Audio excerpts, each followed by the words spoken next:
कराऊंगा। देखते हैं ये जो आज दिन रात फिर रहे हैं, जब सदर साहब ये 14 दिन यहाँ पे दे रहे हैं, सदर साहब के 2 घंटे काफ़ी है इनकी तख्ते को उल्टा करने के लिए। दानिश और आप देख रहे गिरिडीह तक। आज हमारे साथ खास मेहमान जो कि हैदराबाद से चलकर हमारे साथ चैनल में जुड़े हैं। सर पहले तो आपका हमारे चैनल और गिरिडीह में आपका स्वागत। शुक्रिया जनाब, बहुत बहुत शुक्रिया। तो सबसे पहला सवाल है कि सर जो 2019 में जो आपके कैंडिडेट थे यहाँ से, जो अभी उपचुनाव के कैंडिडेट हैं मौलाना मोबिन रिजवी साहब, तो उन्होंने अभी करीब 25,000 वोट लाया था, तो इस बार क्या लगता है? मोबिन रिजवी साहब काफ़ी मेहनत कर रहे हैं और मोबिन रिजवी साहब क्षेत्र में जाकर हर गांव में, हर पंचायत में मुलाकात कर रहे हैं और मजलिस के लिए वोट की अपील कर रहे हैं। इंशाल्लाह हमें जीत की उम्मीद है और इंशाल्लाह अगर अल्लाह चाहा तो इंशाल्लाह मोबिन साहब की एक भारी अक्सरियत से यहाँ पे कामयाबी होगी। दूसरा सवाल है कि सर जो यहाँ के जो जेएमएम या फिर जो आईएनडीआई यानी कि इंडिया के जो गठबंधन के लोग हैं, एमआईएम को ही टारगेट कर रहे, कोई भेड़िया कह दे रहा है आपके कैंडिडेट को, तो इस पर क्या कहना चाहिए?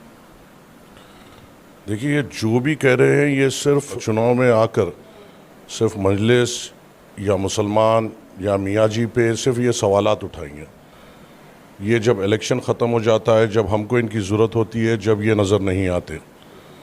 मगर जब इनके आखा से हुक्म मिलता है कि जाके भोंको, तो ये हमारे ख़िलाफ़ भोंकते हैं। मगर ज़मीनी सतह पे इन्होंने कभी मुसलमानों के लिए, दलितों के लिए या पिछड़े तबक़ात के लिए कभी आवाज़ नहीं उठाई। यहाँ पे कई ऐसे हादसे हो गए जो बीजेपी हुकूमत में भी नहीं हुए थे, जो इनकी हुकूमत में जिस किस्म से मॉब लिंचिंग्स हो रहे हैं, ये जो आकर आज मजलिस के ऊपर आवाज़ उठा रहे हैं, ये इनकी कभी उतनी हिम्मत नहीं होती कि जाके अपनी सरकार से पूछे कि उस गरीब को क्यों मारा गया। ये जिस किस्म से यहाँ पर आके बड़ी आवाज़ में हम पर इल्ज़ामात लगा रहे हैं और दहाड़ने की कोशिश कर रहे हैं, ऐसा क्या हो जाता है इनके आखा के सामने कि भोग भी नहीं पाते। ये सिर्फ आकर मजलिस पर तनकीद करते हैं और जो भी डुमरी इलेक्शन में, चाहे वो हमारे मधुपुर के विधायक हो, चाहे जमशेदपुर वेस्ट के विधायक हो या ये विधायक हो, ये तीनों को भी जीत मिली मियाँ जी के सदक़े से। अगर मियाँ जी ने अपना सदक़ा इनको नहीं दिया होता तो ये ऐवान में तब क्या एक कॉरपोरेटर नहीं बन पाते। मधुपुर के जो विधायक जी हैं वो तो यहाँ पे दौरे कर रहे हैं। जब उनका बाई इलेक्शन का वक्त आया था, जब यहाँ पर कई संगठन के लोग ये चाह रहे थे कि मधुपुर से मजलिस इत्तेहादुल मुस्लिमीन अपना उम्मीदवार लड़ाएं, क्योंकि इससे पहले 2019 के चुनाव में मजलिस इत्तेहादुल मुस्लिमीन के उम्मीदवार को क़रीबन 10,000 से ज़ायद लोगों ने अपने एतमाद और वोट से नवाजा था। ऐसा नहीं है कि हमारा वहाँ पे बड़ा मजबूत संगठन है, मगर क्योंकि हम उनकी वालिद की इज़्ज़त करते थे, उनके वालिद के ताउन यहाँ के संगठन वालों ने देखा और हमसे आके बात की कि यहाँ पे कैंडिडेट ना दिया जाए, तो यहाँ के संगठन के मशवरे पे सदर मजलिस ने फ़ैसला लिया था कि मधुपुर बाईपोल में इलेक्शन ना लड़ा जाए। अगर मजलिस का ताउन नहीं रहता तो क्या वो विधायक बनने की हैसियत में रहते? इंशाल्लाह आगे जब आएगा, जितना ज़ोर ये यहाँ पे लगा रहे हैं, इंशाल्लाह मैं भी वादा करता हूँ कि मधुपुर में इंशाल्लाह मैं सदर साहब से गुजारिश करूँगा, उनके हाथ पांव जोड़ूंगा और इंशाल्लाह मधुपुर में उनके 2 पदयात्राएं कराऊंगा। देखते हैं ये जो आज दिन रात फिर रहे हैं, जब सदर साहब ये 14 दिन यहाँ पे दे रहे हैं, सदर साहब के 2 घंटे काफ़ी है इनकी तख्ते को उल्टा करने के लिए।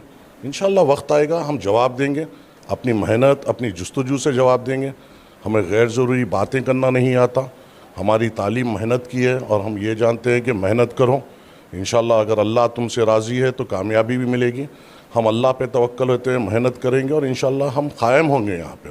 और ये लोग जो आज आकर बड़े बड़े बातें कर रहे हैं और मजलिस इत्तेहादुल मुस्लिमीन के ख़िलाफ़, जिस पे मजलिस ने एहसान किया, आज आकर मजलिस के ख़िलाफ़ बात कर रहे हैं, हम जवाब देंगे इलेक्शन में, हम भूलेंगे नहीं इनको। अभी हमारी उनसे बात हुई थी कुछ दिन पहले, तो उन्होंने कहा कि जब हमारा चुनाव हुआ था, उपचुनाव, तो हमारे वालिद साहब के ख़िलाफ़ में कोई भी मुसलमान कैंडिडेट नहीं खड़ा हुआ था, उनको श्रद्धांजलि देने के लिए सबका शुक्रिया अदा किया था।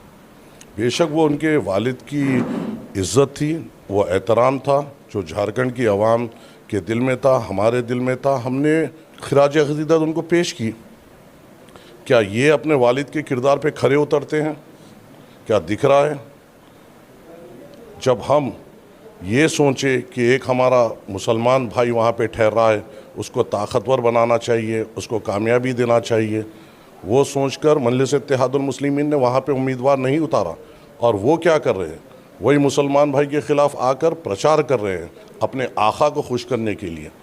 हम आकाओं को खुश नहीं करते, हम मेहनत करते हैं अल्लाह को राज़ी करने के लिए। हम मेहनत करते हैं हमारे कमज़ोर तबक़ात बिलखुसूस मुसलमान दलितों को बेबाक आवाज़ बनाने के लिए। हम कोई आका को नहीं मानते, ना हमें भोंकना आता है, ना हम किसी की ग़ुलामी जानते हैं। मजलिस इत्तेहादुल मुस्लिमीन बेबाक सिपाहियों की जमात है, निडर सिपाहियों की जमात है, जो अपने कौम के लिए लड़ना जानते हैं, बेबाक तरीक़े से बात करना जानते हैं और अपने मकसद में मेहनत करना जानते हैं। और इंशाअल्लाह आने वाले इंतखाबात में मधुपुर में हम बड़ी ताकत से वहाँ पे लड़ेंगे और इंशाअल्लाह इनको इनकी हैसियत बताएंगे। सर, अभी आपने सुना हो कि रामगढ़ में जो मॉब लिंचिंग हुई है, तो कोई भी विधायक या मुस्लिम विधायक भी कोई उनके तक नहीं पहुंचा, तो क्या लगता है सर? नहीं, आप पूछना चाहिए इन लोगों से जो स्टेज पर आकर कलमा पढ़ रहे हैं। मैं पूछना चाहता हूँ उस जमशेदपुर वेस्ट के विधायक से, तुम स्टेज पर आकर कलमा तो बड़ी उससे पढ़ते और उसके तुम वहाँ पे ठहरे हुए लोग थाली बजाते हैं। क्या होता है जब तुम आके कलमा पढ़ते हो तो ठहर के जो लोग थाली बजाते हैं उनसे मैं ये पूछना चाहता हूँ, जब एक कलमा गो का कत्ल होता है और ये गूंगों के तरीके से खामोश बैठ जाता है और बिल में चुप जाता है, कौन है थाली बजाने वाला, जब कौन है खुश होने वाला? हमारी मौत पर तमाशा देखकर खामोश बैठकर गूंगे रहने वाले स्टेज पर आकर जब कलमा पढ़ते हैं तो हम थाली बजाते हैं। इतनी कमज़ोर हमारी तालीम नहीं है और इतने कमज़ोर हम नहीं हैं। इंशाअल्लाह हम ये सब चीज़ों को देखेंगे और एक मजबूती से इन लोगों का जवाब देंगे। कहाँ है मधुपुर के एमएलए जो यहाँ पर आकर 15 दिन से कैंप कर बैठे हुए? यहाँ से 100 किलोमीटर पर मॉब लिंचिंग हुई थी। क्या उनके हाथों में मेहंदी थी या पाँव में घुंघरू थे जो उनके आका ने उनको पिना के रखा है कि तुम जब मैं बोला जब ही नाचो? जब नाचने के लिए नहीं कहा गया था इसलिए वो जाके नहीं बात कर सके। कमज़ोर है ये, कमज़ोर लीडरशिप है ये, जो सिर्फ अपने आकाओं को खुश करने उनके इशारों पे नाचती है और बोलती है। ये अपनी कौम के लिए नुमाइंदगी कभी ना कर सकते थे, ना कभी करेंगे ये लोग। ये सिर्फ अपनी मफाद के लिए, अपनी जुस्तजू के लिए, अपने ख़ानदान के विखार के लिए, अपने बच्चों के मुस्तकबिल के लिए अगर कोई कलमा गो भाई को मॉब लिंचिंग होती है या किसी मुसलमान पर जुल्म होता है तो ये बात तक नहीं करते। ऐसे कमज़ोर लोग हैं ये। तो रांची जब आए थे ओवैसी साहब तो साहिल और मुदस्सिर के घर वालों से मिले थे, तो क्या अभी इनके घर वाले से भी मिलेंगे क्या? अवैसी साहब जब यहाँ पर मॉब लिंचिंग का वाक़या होता तो यहाँ के जो सदर हैं हमारे शाकिर साहब, उन्होंने सदर मजलिस को पूरी बात कही थी और सदर मजलिस के हुक्म पे ही शाकिर साहब और तमाम मजलिस के ज़िम्मेदारान वहाँ पर जाकर उनके अफराज ख़ानदान से मिले, उनको तसल्ली दी, उनको ये कहा कि मजलिस इत्तेहादुल मुस्लिमीन उनके साथ है। इंशाअल्लाह हम उनके साथ ठहरने की पूरी कोशिश करेंगे जो हमारी ताकत में है।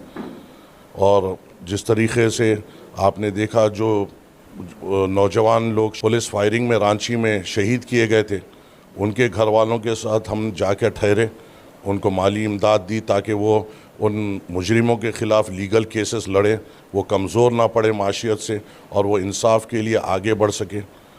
मजलिस इत्तेहादुल मुस्लिमीन सिर्फ बोलने वाली जमात नहीं है, अपने काम से अपनी शिनाख्त रखती है। हम इनकी तरह वोट लेकर गायब नहीं हो जाते। हम चाहे अगर हमें कोई वोट दे या ना दे, हम हर एक मज़लूम के साथ ठहरते हैं और जिसका सबूत हमने दिया है। जब पुलिस फायरिंग में जब बच्चों को शहीद किया गया, हमने ये नहीं देखा कि उन्होंने हमको वोट दिया या नहीं दिया। हमने कलमे की बुनियाद पर वहाँ पर जाकर उनके साथ मजबूती से ठहरे। सदर मजलिस ने उनसे मुलाकात की, जो भी यहाँ की झारखंड की कमेटी के तरफ से जो माली इमदाद हो सकती थी हमने फ़राहम की ताकि वो लीगल केसेस को आगे बढ़ा सके, वकीलों के अखराजात को देख सके और मजबूती से अपना लीगल रिप्रेजेंटेशन कर सके। हम हमारी काम की बुनियाद पे जानते हैं और ये लोग कमज़ोरी की बुनियाद पे ये दूसरे पहचाने जाते हैं। मधुपुर के विधायक उन्होंने भी कहा और लोग भी कहते हैं कि आप लोग सिर्फ चुनाव के वक्त आते हैं। पुलिस फायरिंग में जब एक मुसलमान को शहीद किया गया था और जब हम उनके अफराज ख़ानदान से मिलकर उनके साथ ठहरे थे, क्या वो इलेक्शन का टाइम था? या परसों जो हाल ही में 3 मुसलमानों को ट्रेन में मारा गया, हैदराबाद के एक थे, बिहार के एक थे, राजस्थान के एक थे। हैदराबाद के जो थे वहाँ पे सदर मजलिस के हुक्म के ऊपर नामपल्ली के एमएलए साहब मुंबई जाते हैं, वहाँ पे पोस्टमार्टम कराते हैं और उस शहीद की लाश को अपने अफराज ख़ानदान को दिलाते हैं। अकबरुद्दीन अवैसी साहब असेंबली में चीफ मिनिस्टर के सामने नुमाइंदगी करते हैं, वो ख़ानदान जो शहीद के ख़ानदान को माली इमदाद पहुँचाते हैं, उस शहीद की बीवी को सरकारी नौकरी दिलाते हैं। बिहार में जिसको शहीद किया गया उस ट्रेन की फायरिंग में वहाँ पर अख्तर अली मान साहब और उनकी टीम जाती है, वहाँ पे उनके साथ ठहरती है, उनके बच्चों की तालीम के लिए माली इमदाद करती है। राजस्थान में मजलिस इत्तेहादुल मुस्लिमीन उस शहीद के घर पर जाती है, जाकर उसके साथ ठहरती है। क्या ये वक्त इलेक्शन का था? ये लोग भोंकने आते हैं इलेक्शन के टाइम पे, इनको नहीं मालूम कि आम दिनों में क्या होता है। ये अपने आकाओं के नशे में चूर होते हैं कि उनको मालूम नहीं होता है दुनिया में क्या चल रहा है। मजलिस इत्तेहादुल मुस्लिमीन हमेशा मज़लूमों की, बिलखुसूस मुसलमान, दलित, पिछड़े तबके की बेबाक आवाज़ है जो हमेशा पार्लियामेंट में और ऐवान असेंबली में गूंजती है, जिसका सबूत आप लोगों के सामने है कि किस तरीके बेबाकी से बैरिस्टर असदुद्दीन अवैसी साहब हम सब की आवाज़ बनते हैं और हमारी नुमाइंदगी करते हैं। तो सर जो अभी 24 का इसके बाद लोकसभा और विधानसभा का चुनाव आने वाला है, तो क्या इन लोकसभा का चुनाव लड़ेगी क्या? सदर मजलिस उसका फ़ैसला करेंगे। यहाँ की जो झारखंड प्रदेश कमेटी है वो अपनी बात सदर मजलिस के सामने रखेगी। सदर मजलिस उस पर जो फ़ैसला करेंगे वो सब कबूल करेंगे।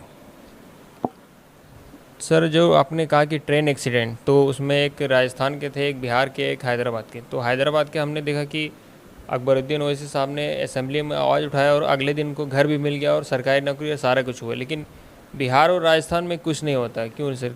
और विधानसभा में कोई आवाज़ भी नहीं उठाना चाहता। तो पूछिए ना उन नानिहाद सेकुलर जमातों से, और पूछिए ना उन ठेकेदारों से जो मियाँ जी के महलों में आके कहते हैं कि हम डराते हैं कि बीजेपी को हराने के लिए इनको जिताना पड़ेगा, ये नानिहाद सेकुलर जमातों को जिताना पड़ेगा। क्या फ़ायदा हुआ उनको जिताकर? मियाँ जी ने तो दिल खोल कर वोट दिया, इनको क्या मिला? शहादत पर आंसू बहाने वाले तक नहीं आए ये लोग। तो ये किसकी गलती है? मियाँ जी किस पे भरोसा कर रहे हैं? कमज़ोरों पे। हमारा हाल तो ये हो गया है कि यजीद को हराने के लिए नमरूद को तख्त पे बिठा रहे हैं, नमरूद को हराने के लिए यजीद को तख्त पे बिठा रहे हैं। दोनों भी हमारे लिए ख़तरनाक है। ये हमको सोचना पड़ेगा, ये हमको फ़ैसला लेना पड़ेगा कि हम कब तक इन कमज़ोरों का साथ देंगे, कब एकजुट होकर एक साथ अपनी ताकत बनाएंगे, ये हमको फ़ैसला लेना पड़ेगा। चुनाव नज़दीक है सर, क्या ओवैसी साहब आ रहे हैं क्या? इंशाल्लाह अवैसी साहब की सभा 30 तारीख के दिन डुमरी विधानसभा में अवैसी साहब खुद आएंगे। मैं आपके चैनल के ज़रिए से मैं तमाम से गुजारिश करता हूं कि 30 तारीख के दिन डुमरी में असदुद्दीन अवैसी साहब यहां पर सभा में आएंगे और बिलखुसूस आप लोगों से मुखातिब करेंगे। आप कसीर तादाद में यहां पर आकर इस जलसे को कामयाब करें और देखें असदुद्दीन अवैसी साहब किस तरीके से आपके सामने वक्त और हालात रखते हैं, मुल्क के हालात रखते हैं, और उनसे मुकाबला करने के लिए जो असदुद्दीन अवैसी साहब ने जो पॉलिसी बनाई है, रास्ता बनाया है, वो किस तरीके से आगे बढ़ने का वो मशवरा देते हैं। मैं आप सबसे, आपके चैनल से सबसे गुजारिश करता हूं कि उस जलसे में आए, उसको कामयाब करें और असदुद्दीन अवैसी साहब को आप सबके सामने अपनी बात रखने का मौका दें। तो हमारे साथ मौजूद थे हैदराबाद के एक्स मेयर और झारखंड के प्रभारी माजिद हुसैन साहब। सर बहुत बहुत शुक्रिया हमें समय देने। अस्सलाम वालेकुम।